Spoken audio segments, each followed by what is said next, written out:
Hello everybody.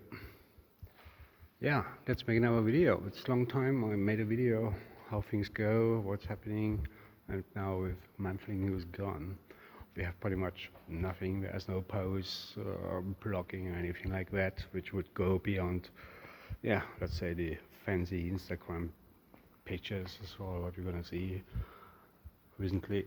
So I thought I introduce a new format for, let's say, a recap of what's going on regarding precious plastic and open source plastic recycling machines.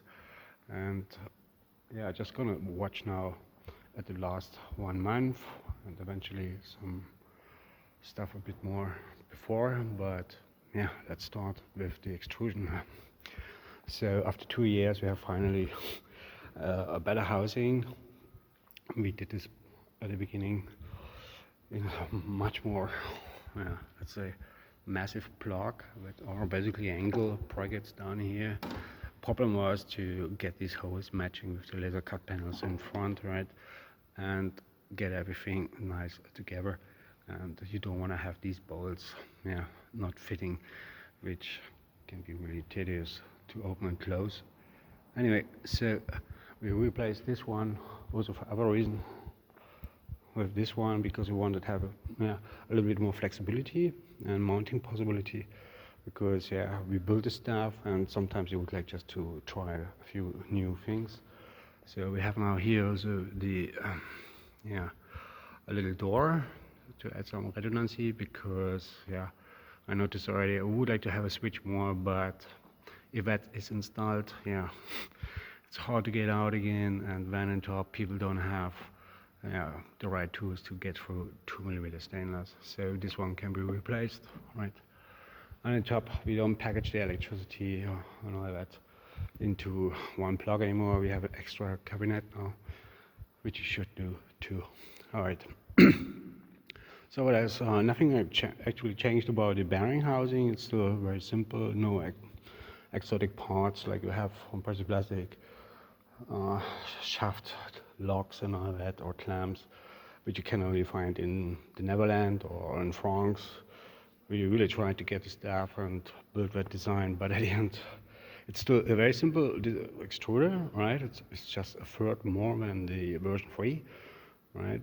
And so it doesn't make sense actually to build all these things if you still have let's say a very minor outcome from this kind of machine. Some people sell it for 6,000 euro.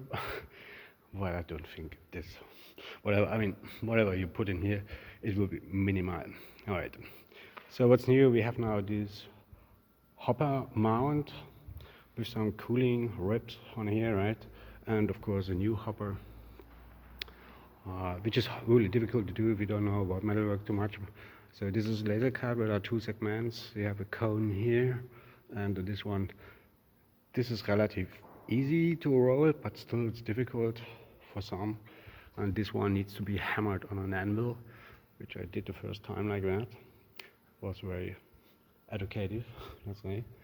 And I was actually happy to have 2mm stainless the moment when I weld this together, right? With 1mm, easier to bend, but if you have to grind that up and make it polished and all that, you want to have this 1mm.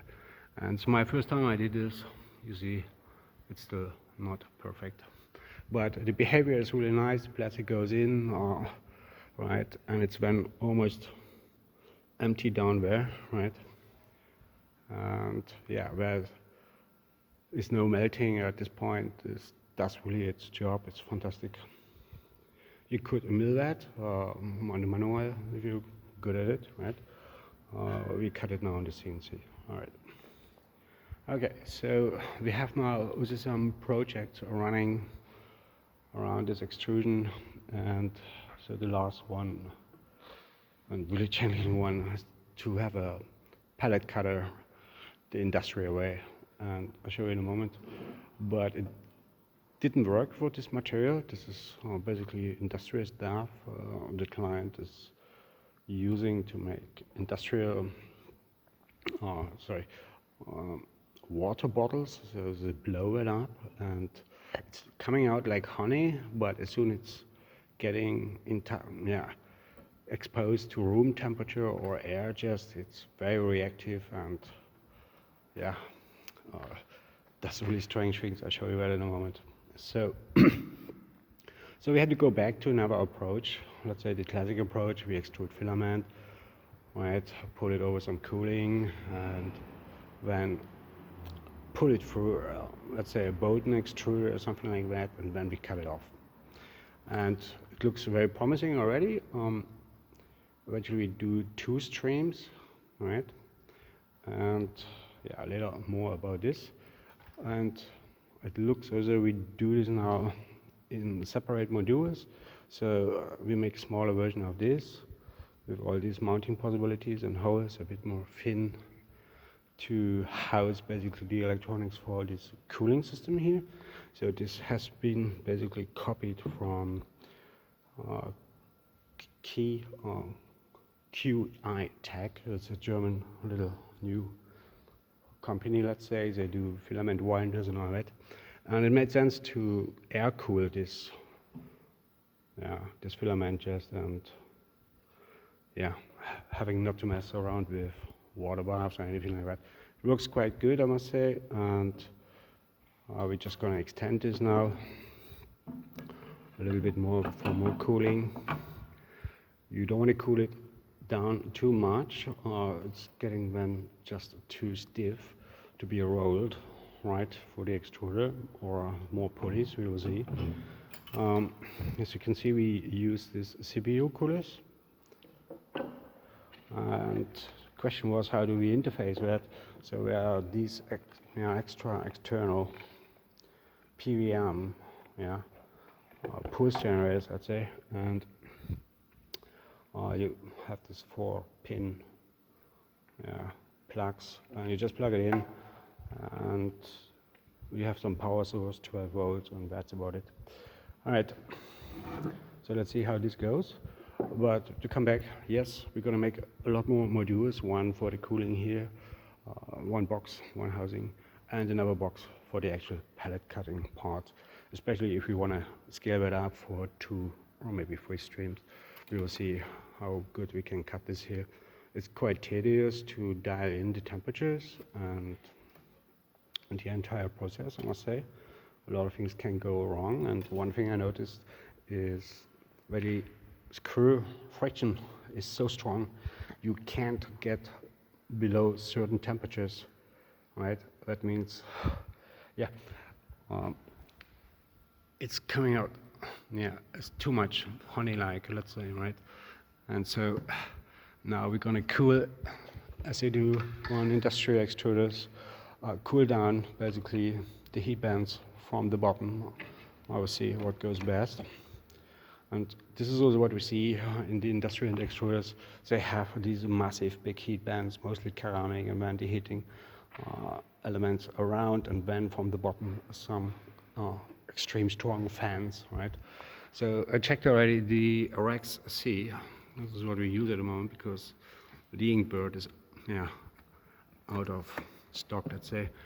And so it gives out an alarm, not signal, but it's a relay basically. So we just need to interrupt the power for that fans, and that's about it.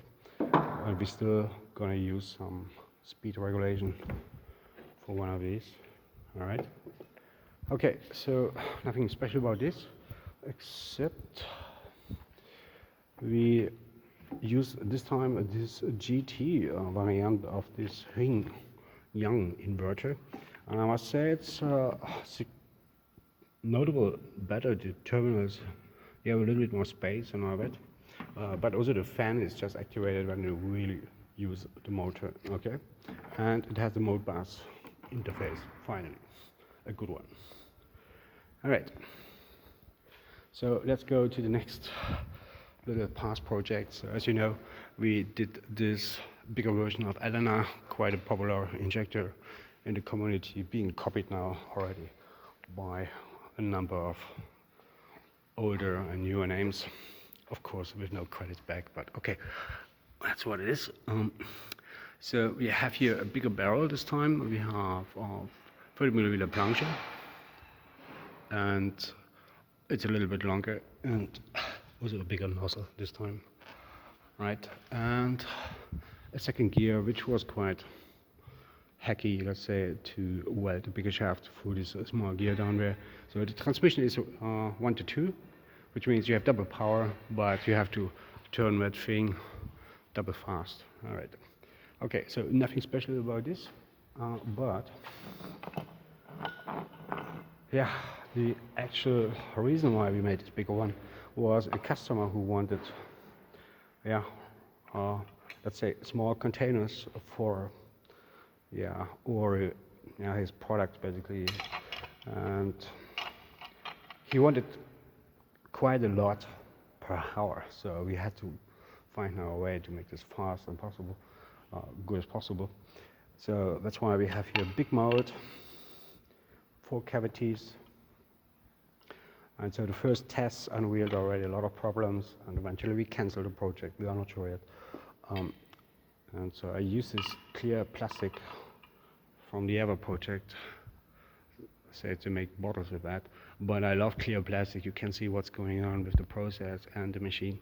You can see air voids, overburn, all these things, right? So this gives you a good insight. You should heat the molding, you should speed up the process and all that. And yeah, then you can finally go to your actual material like HDP, where you won't see basically all these problems in the process. So this was the first run, you can see that. Got here a lot of air bubbles. And I say this is very reactive stuff. Soon it's exposed to room temperature or just air, right? It's creating these bubbles and cools down. And we have a lot of shrinkage here. This one, not too much. And this one. So this is just 10 degrees less. You have also less burning and less air voids. But I believe you wouldn't see that actually if you would do this with HDPE or anything like that. So if you can, and you are after quality product or anything like that, try to get some clear plastic, check your machine, check your process, your times, your temperatures, and try to adapt it then to the actual material you want to process. All right, so we wanted to go for speed, so we had to make this all fast as possible. So we have this called, I think, cam lock levers. They're not cheap, 16 bucks, one, just for that. Comes as 8 thread, this is 5 centimeter long. Anyway, it works quite good. It just makes the mold quite bigger, and I can't get this one anymore down there. So I have to make a new machine, fine with that. All right, so speeding up this whole thing also,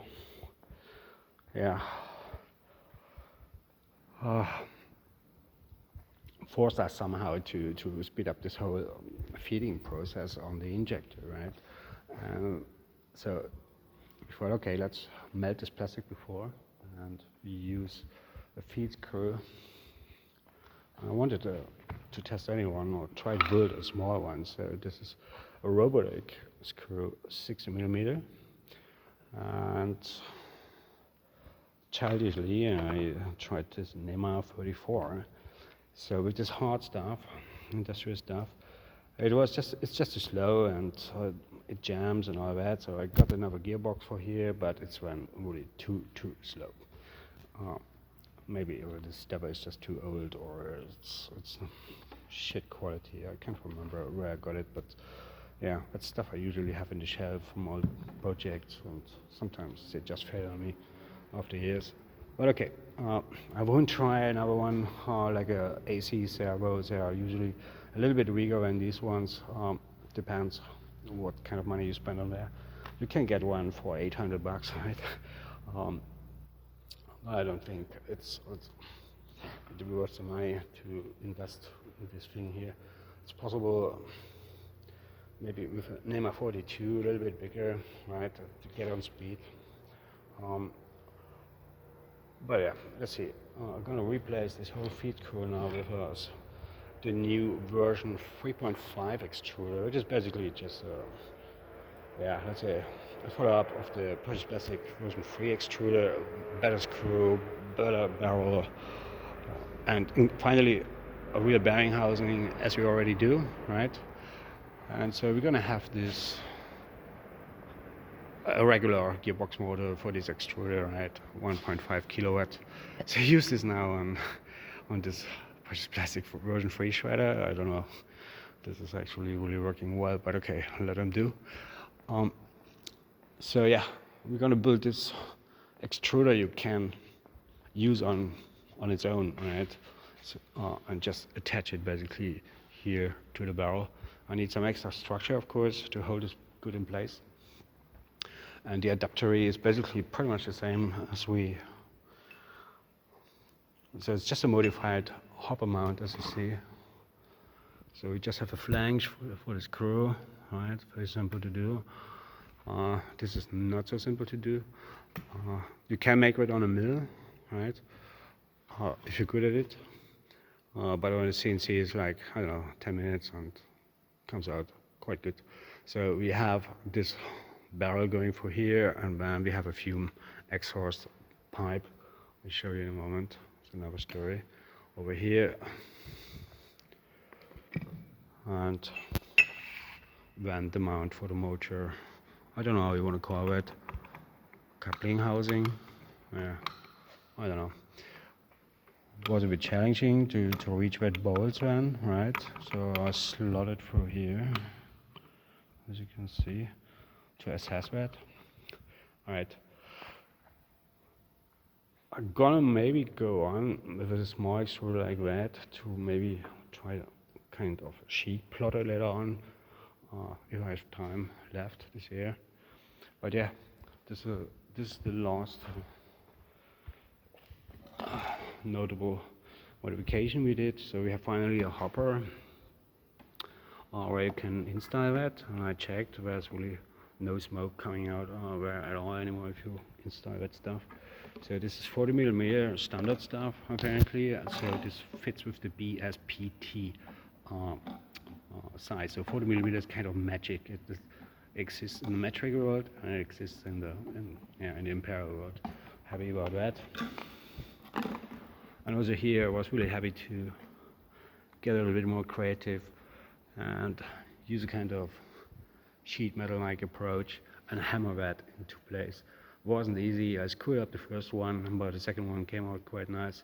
Now in the repository, you can download a fixed version of that, so you have a little bit more leverage over here to bend that properly.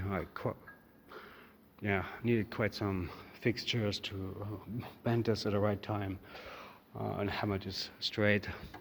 Anyway, it was a nice challenge, so fine with that. Okay, so last but not least, I wanted to come back just to the pellet extruder. So I said it didn't work with the material the user gave us, this stuff here. It's just too reactive. I can extrude through here. The consistent will be okay to cut this off, but it came actually random, so 2-3 holes didn't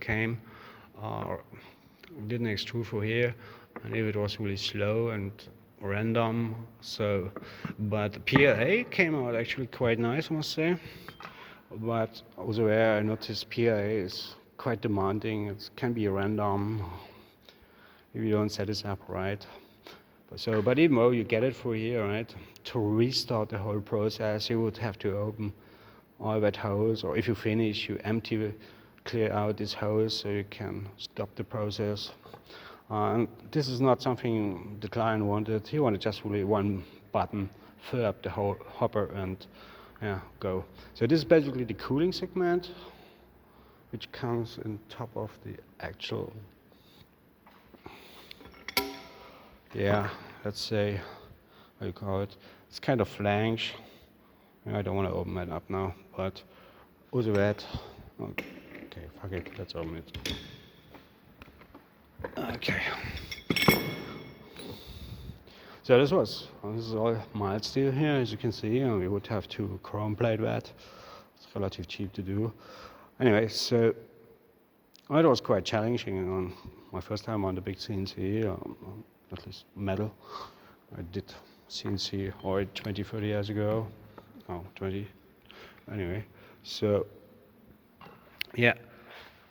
And what was challenging to make all these countersink holes basically, and all these holes fitting so good together that is, yeah, as you know, if you drill, you just have a shitty drill press or something and you want to make holes matching on multiple parts, this can go really badly wrong. So the CNC, it takes it like a champ, it holds the position, and all these bolts basically always fitted, had very little clearance, which was important to me. I didn't want to have plastic coming in here and all that, right? Okay, I hope it makes sense. So this will be reactivated later on in November for different materials. I hope we can make it work, at least the process, that this can be flawless and easy for some people to set up and start without much hassle. What's the whole purpose, right? But we can get a continuously created product out of it, small stuff, let's say. All right, that's about it for the ongoing project. There will be a version 5 extruder, as said, and the version 5 extruder will finally provide us the speeds and the throughput, let's say, and performance we wanted. And we need actually to start developing actual plastic recycling solutions which can be maintained or can be sustained. And small stuff is like this is good for the lab, let's say, some toy stuff like filament. But to really fill up molds or start working on an automatic injector, I really feel like it needs to be bigger. And the robotic extrusion products, so they offer you now up to 2 meter extrusion screw with, I don't know, it's with bearing housing. No, I don't think. Anyway, at least with flanges, all proper steel, hardened, plated, good precision, I hope. Some of them are shit, but anyway. So let's see how it goes. I hope we have by December finally version 5 built up, and we can actually really focus on plastic recycling after all, right? Which means also again filament, pellet cutting, and eventually also other materials. I don't want to touch polyester. I think polyester is just another big pollution source, let's say. It falls down, breaks down into microplastic, and they find this stuff now even on the highest mountains on this planet. So I think, yeah, not a good idea to go for that. But still, let's see. If we go for polyester, we'll let you know. So as you notice, we have the CNC here now, and just wanted to add some more comments. I work now with that a lot. And all these parts we do now for the machines we did in the past, all these different shredders and whatever. I really enjoy to not do any manual work anymore. All this stuff comes out from the CNC, even the hose like that. I could do this on a big drill press, but it's so much easier to throw it in the vise, start a little program, and it just takes a few minutes to set up in the CAM or in Fusion these holes, patterns, or cutoffs, or chamfering, name it. And I just need to recall it, and I have my parts done, precise. No crap with that. But yeah, one thing I wanted to still mention about this machine, it's really flawless. It's super precise. I was lucky to get this machine. It has absolute scales. There's no homing or anything like that. And you can really make things wrong, of course, but you can feel safe. You can let the machine go. Right at the beginning, I was watching it all the time. Does it do a mistake, which would be really expensive? But no, it's always there. It's always safe. And yeah, drilling, cutting pockets, and all that. No problem. It cuts metal like butter. Maybe if you want, right? I have it already in a repository, in the Heidenhain repository. But since I have my own custom built homemade CNCs, I was really astonished what kind of electronics they put in here. So we have the actual PLC, which processes all the I/O sensors and whatnot. We have the fuses, and to check actually that all these subsystems are working, I think they have these, yeah, let's say these amp meters you can adjust here, so it knows system is online or this part of the system is online, and that's basically all this error checking, right? So yeah, but all small relays, nothing special about this. So you have the schematics for this thing, which I found also very educative. Right, if you want to build your CNC, somewhere in this repository Heidenheim, and so this is the power stuff, which you anyway should keep far away from all the digital stuff, so the camera doesn't really pick it up well. So we have a couple of transformers here. I think this is for denoising. I mean, it takes off noise shielding, let's say. And that are the actual drives. So for the stepper, or sorry, servo motors, and a few extra peripheral stuff for the tool changer, I suppose, to give you an idea. So this is, I think, the cable is going to the spindle, so it's really fat. And these, I think, are the servos for X and Y and Z again. So yes, this should be spindle, and these are the 3 axes, right? So you get an idea. So that's the Epsilon servo, right? A Siemens servo. So you don't never get warm, anything like that. You can see how big this is. Not extremely big, but yeah, compared, yeah. And I think it's double big for this head axis. It doesn't seem to have counterweights. I'm a bit surprised. And so this whole column here is cast. Yeah, it's a normal cast. It's actually entirely hollow. The entire machine is about 7 tons or something, right? So yes, this was a really extremely good invest. Still believe I'm lucky. Let's see when it starts, yeah, screwing me up, right? So what else?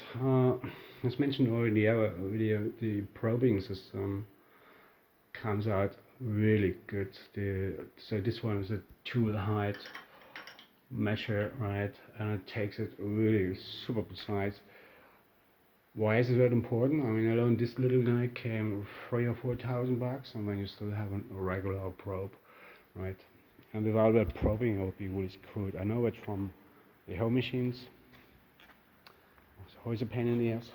But why is that important? Because you need eventually, you really need to know where your tool is in order to make all these final passes with different tools, right? And what's also very cool is you can get the part back, turned up, so upside down, doesn't matter. You can locate your reference basically back on a thousandths of millimeters. Like this is the resolution of the machine. I checked. Yes, it goes down to 100 at least, and it just works. It's a really nice no-brainer. Okay, guys, that's it. I hope this was useful for you, or you could learn a little bit. Come back again in a month with a new recap video. Until then, happy melt. Bye bye.